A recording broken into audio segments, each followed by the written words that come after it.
Hello viewer, this is Priya. तो आज start करते हैं class 6 history chapter 7, Ashoka the emperor who gave up war. Roshan का बर्थडे होता है तो उसके ग्रैंडफादर उसको बर्थडे पर बहुत सारे पैसे देते हैं, यानी कि नोट्स देते हैं। तो उसे कैसेट खरीदना होता है, लेकिन उसको देखना भी होता है कि जो ब्रांड न्यू नोट्स है उस पे प्रिंट क्या है। तो वो नोटिस करती है कि राइट साइड पे जो है गांधी जी बने हैं बहुत अच्छी सी स्माइल करते हुए, और लेफ्ट साइड पे बहुत सारे लाइंस बने हुए हैं। तो उसके माइंड में डाउट आता है कि गांधी जी तो चलो मैं जानती हूँ गांधी जी को, लेकिन लाइंस क्यों प्रिंट है इस पे। तो आज हम देखेंगे कि लाइंस क्यों प्रिंट होते हैं हमारे नोट्स पे।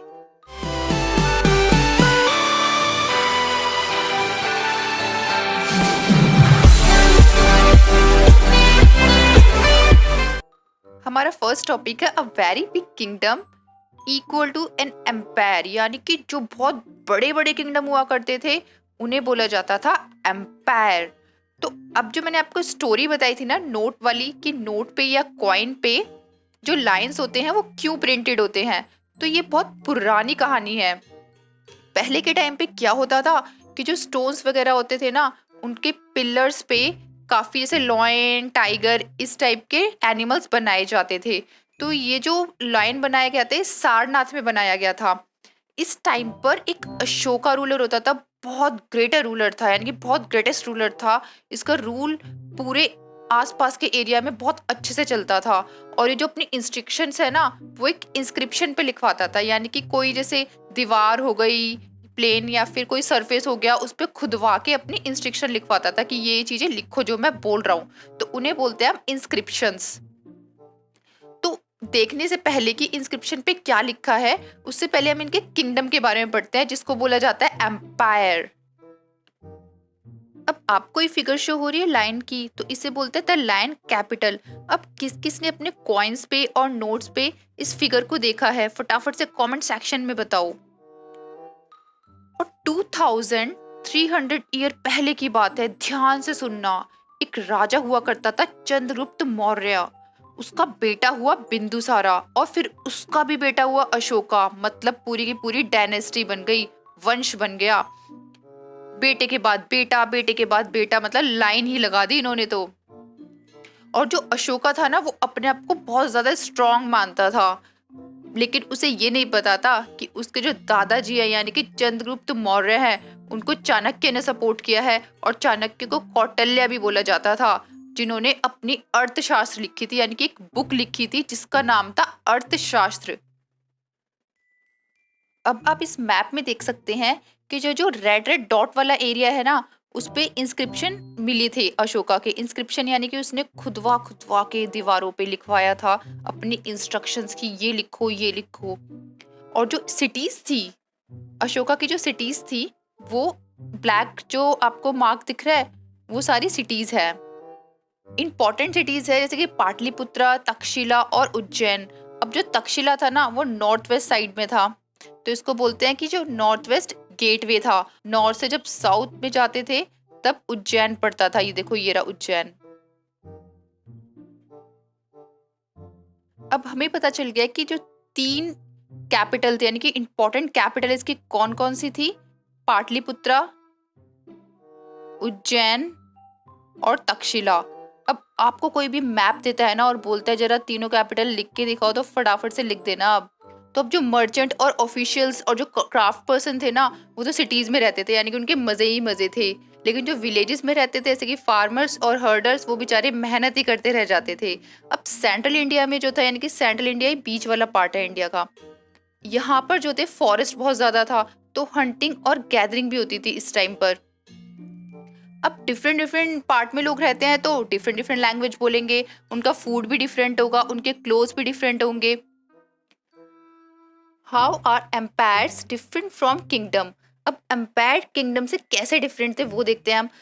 एम्पायर बहुत बड़े बड़े हुआ करते थे किंगडम से, इस वजह से उनको प्रोटेक्ट करने के लिए, यानी कि उनको संभालने के लिए बहुत ज्यादा पैसा की जरूरत होती थी। अब पैसा तो किंग खुद से लाएगा नहीं ना, वो क्या करेगा, लोगों से हड़पेगा, यानी कि टैक्स टैक्स कलेक्ट करेगा, तब जाके वो अपने अच्छे से किंगडम को रख पाएगा। और बहुत बिग बिग आर्मी भी चाहिए होगी इसे। Ruling the empire. अब इस एम्पायर पे कैसे रूल किया जाता था? जो किंग था ना, उसने पाटलिपुत्रा को अपने कंट्रोल में ले लिया था और वो अपनी कैपिटल बना दी थी। और वो टैक्स कलेक्ट करता था फार्मर से, हर्डर से, क्राफ्ट्स पर्सन से, ट्रेडर से, और जो विलेज में रहते थे, टाउन में रहते थे, और ऑफिशियल्स को जो उसके यहाँ काम करते थे उन्हें वो पनिश भी करता था अगर वो उसके रूल्स को नहीं मानते थे तो। और उन्हें वो सैलरी भी दिया करता था। और उसके कुछ मैसेंजर्स भी थे। ये मैसेंजर्स वो होते हैं जो इधर उधर जाते हैं और एकदम सीक्रेट एजेंट्स होते हैं, दूसरों की बातों को राजा तक लेकर आते हैं चुपचाप से। और जो एम्परर होते थे यानी कि जो किंग होते थे, वो सुपरवाइज करते थे अपने पूरे किंगडम को और एम्पायर को। और जो रॉयल फैमिली के मेंबर्स होते थे, सीनियर मिनिस्टर्स होते थे, उनकी हेल्प लिया करते थे ये। अब जो तक्षशिला और उज्जैन वाला एरिया था ना, उसमें इतना जो एम्परर जाया नहीं करता था, तो उसको वो खुद ही कंट्रोल किया करते थे। तो जो रॉयल प्रिंसेस होते थे या फिर और भी जो मेंबर्स होते थे एम्परर के, तो वो अपने गवर्नर्स को सेंड करते थे, यानी कि भेजते थे कि जाओ टैक्स को कलेक्ट करके लाओ, या फिर जो रूल्स रेगुलेशन चल रहे हैं नहीं चल रहे वो देख कर आओ। अब इस स्टोरी को देखकर तो मुझे ऐसा लगता है कि मुझे भी एक एम्परर बन जाना चाहिए। कम से कम ऐश की जिंदगी तो होगी। देखो कितने मजे से वो टैक्स भी कलेक्ट कर रहा है और सबको अपना ऑर्डर भी दे रहा है। काश मैं भी ऐसे ऑर्डर दे पाती सबको। अब जो मॉडर्न एम्परर्स होते थे, वो रोड और रिवर पे ज़्यादा अपना कैप्चर करते थे, क्योंकि उन्हें ट्रांसपोर्ट फैसिलिटी देखते थे वो कि बहुत अच्छी है वहाँ की, और रिसोर्सेज बहुत अच्छे हैं, और टैक्स बहुत अच्छा मिलेगा, और ट्रिब्यूट भी मिलेगा। ट्रिब्यूट होता है जैसे कि कोई फॉरेस्ट में काम कर रहा है तो वो राजा को वुड ला के देगा, कोई एग्रीकल्चर में काम कर रहा है तो वो राजा को राइस वगैरह ला के देगा। तो इसे बोलते हैं हम ट्रिब्यूट। अब अर्थशास्त्र में लिखा गया है कि जो नॉर्थ वेस्ट वाला एरिया है ना, वो एक तरीके से ब्लैंकेट था, यानी कि बहुत इंपॉर्टेंट पार्ट माना जाता था। और जो साउथ इंडियन वाला एरिया है, वहाँ पे गोल्ड और प्रीशियस स्टोन बहुत ज्यादा मिलते थे। तो ये दोनों एरिया इस वजह से कैप्चर किया गया था। अब ट्रिब्यूट तो हमें अच्छे से पता चल गया कि क्या होता था, लेकिन ट्रिब्यूट जो है रेगुलर बेसिस पे नहीं दिया जाता था। जैसे जब राइस हुआ, जब चावल की फसल हुई तब राइस दे दिया, अदरवाइज नहीं दिया। लेकिन जो टैक्स होते थे ना, वो तो देने ही देने पड़ते थे, यानी कि पैसा तो देना ही देना पड़ता था लोगों को। चाहे आप ट्रिब्यूट दो चाहे मत दो, लेकिन आपको टैक्स तो देना ही देना है। तो जो फॉरेस्ट था ना, जैसे फॉरेस्ट वाला रीजन है, वहाँ पे एलिफेंट्स होते थे, टिम्बर्स होता था, हनी होता था, वैक्स होता था। तो ये सारा मॉडर्न ऑफिशियल्स को दिया जाता था। The emperor and the capital city. अब सेल्सस निकेटर ने अपना एम्बेसडर भेजा, यानी कि दूत भेजा, जिसका नाम था मेगास्थनीज, और वो चंद्रगुप्त मौर्य के राज्य में गया, यानी कि एम्पायर में गया। तो वो देखता है, हुड़ी बाबा यहाँ तो बहुत अच्छा अच्छा है सब कुछ। ग्रैंड रॉयल प्रोफेशंस हो रहे हैं, यानी कि जो राजा है वो सिर्फ एक रॉयल पार्टी में ही जाता है या फिर बहुत बड़ा ओकेशन होता है तभी जाता है। और उसकी जो पालकी है वो गोल्डन कलर की है, और जो एलिफेंट उसके आसपास है वो बहुत डेकोरेटेड है गोल्ड और सिल्वर से। और कुछ लोग जो है वो ट्रीज को लिए हुए हैं, और उन ट्रीज पे काफी सारे बर्ड्स हैं, बहुत सुंदर सुंदर बर्ड्स हैं, और बहुत सारे पैरट्स भी हैं। और जो आर्मी है उसमें मोस्टली वुमेन्स वगैरह हैं। और आर्मी राजा इसलिए आसपास रखे हुए हैं क्योंकि उसे डर है कि कोई उसे मार ना दे। और जो सर्वेंट्स हैं वो पहले खुद फूड को टेस्ट करते हैं, उसके बाद राजा को देते हैं। और राजा किसी भी बेडरूम में 2 रात से ज्यादा नहीं सोता है। तो मतलब इतना स्पेशल फैसिलिटी दी जाती थी राजा को उस टाइम पर। अब जो पाटलिपुत्र वाला एरिया है जिसे आजकल हम पटना बोलते हैं, वो एक बहुत बड़ी और बहुत ब्यूटीफुल सिटी मानी जाती थी। और बहुत बड़ी बड़ी वहाँ पे वॉल हुआ करती थी, यानी कि दीवारें हुआ करती थी। 570 टावर्स थी, 64 गेट्स थे, और जो हाउसेस थे वो 2 और 3 स्टोरी थे, यानी कि 2 या 3 मंजिल के हुआ करते थे, जो कि वुड और मड ब्रिक से बने थे। और वहाँ पे बहुत सुंदर सुंदर गार्डन भी हुआ करते थे, जिसमें कि बहुत अच्छे अच्छे से बर्ड्स हुआ करते थे। तो अब हम नेक्स्ट करते हैं अशोका अ यूनिक रूलर। अब इसे यूनिक क्यों माना गया है? क्योंकि उस टाइम का बहुत फेमस रूलर था मौर्यन एम्पायर का, और इसने काफी सारी इंस्क्रिप्शंस भी लिखवाई थी, जो यानी कि इंस्ट्रक्शंस वगैरह लिखवाई थी दीवारों पर। और जो दीवारों पर लिखवाई थी वो किस लैंग्वेज में थी? वो प्राकृत लैंग्वेज में थी, यानी कि ब्रह्मी स्क्रिप्ट बोलते हैं। और प्राकृत लैंग्वेज हमें पता ही है, जो ऑर्डिनरी मतलब जो नॉर्मल पीपल भी जिस लैंग्वेज को समझ सकते हैं उसे बोलते हैं Prakrit language. Ashoka's war in Kalinga. अब अशोका की वॉर हुई थी कलिंगा में, यानी कि कलिंगा जो उड़ीसा वाला एरिया है, वहां पर अशोका इस वॉर को जीत गया था। लेकिन इस वॉर में बहुत सारे बेजुबान लोग मारे गए थे। तो जब अशोका ने ये सब चीजें देखी तो उसने सोच लिया कि अब मुझे कोई वॉर करना ही नहीं है। तो ये ऐसा पहला किंग था जिसने वॉर जीतने के बाद भी बिल्कुल हथियार छोड़ दिए थे कि अब मुझे कोई वॉर आगे करना ही नहीं है। तो क्या कभी आपके साथ भी ऐसा हुआ है कि आपने अपने फ्रेंड के साथ लड़ाई की हो और उसके बाद आपको फील हुआ हो कि यार ये तो गलत किया मैंने, अब मुझे कभी इससे लड़ाई करनी ही नहीं है, इससे क्या मुझे किसी से भी लड़ाई नहीं करनी है। Ashoka's inscription describing the Kalinga war. अब एक इंस्क्रिप्शन है अशोका की जिसके में डिस्क्राइब किया गया है कलिंगा वॉर को।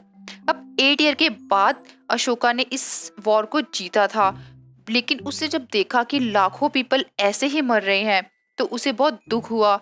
उसने सोचा यार ब्राह्मण्स मॉन्क की क्या गलती है, वो भी मारे गए हैं, कुछ जो इनोसेंट पीपल है, जो काइंड पीपल है, बहुत दयालु पीपल हैं, वो भी मारे गए हैं, जैसे कि सर्वेंट्स हो गए, कुछ फ्रेंड्स हो गए, कुछ रिलेटिव्स हो गए कुछ लोगों के, तो उनको भी ऐसे ही मारा गया है। तो ये चीज तो बहुत गलत है। ये सब चीजें देख के अशोका बहुत सैड हो गया और उसने धम्मा को एक्सेप्ट कर लिया। धम्मा मतलब होता है नो वॉर। अब इस स्टोरी को देख के मुझे एक डायलॉग याद आता है कि हमें वार से नहीं, हमें लोगों को प्यार से जीतना है। अब अशोका ने ऑर्डर किया कि इंस्क्राइब कर दो, यानी कि लिख दो दीवारों पे, जिससे कि ये सब चीजें मेरे ग्रैंडसन और जो उनके भी सन है वो देख सके और सीख सके कि हमें कोई वॉर नहीं करना है, हमें लोगों के साथ प्यार से रहना है, हमें लोगों की हेल्प करनी है, ये सारी चीजें। वॉट वॉज अशोकास धम्मा। अब अशोका धम्मा था क्या, उसके बारे में पढ़ेंगे। अब इसमें कोई पूजा नहीं थी, या फिर आपको किसी भगवान की पूजा नहीं करनी है, या फिर आपको कोई सैक्रिफाइस नहीं करना है, किसी की बलि नहीं देनी है, लेकिन जो फादर है वो अपने बच्चों को बताएंगे कि लोगों के साथ हमें कैसे व्यवहार करना है। और जो बुद्धा बताते थे सारी चीजें, उनको ये फॉलो करते थे, उनसे इंस्पायर्ड थे, तो चाहते थे जो भी बुद्धा ने बताया है वो सब अपने बच्चों को बताएं और सिखाएं कि हमें क्या क्या करना चाहिए। अब आपको ये बुल की फिगर शो हो रही है, ये मॉडर्न पिलर पे बनी हुई है।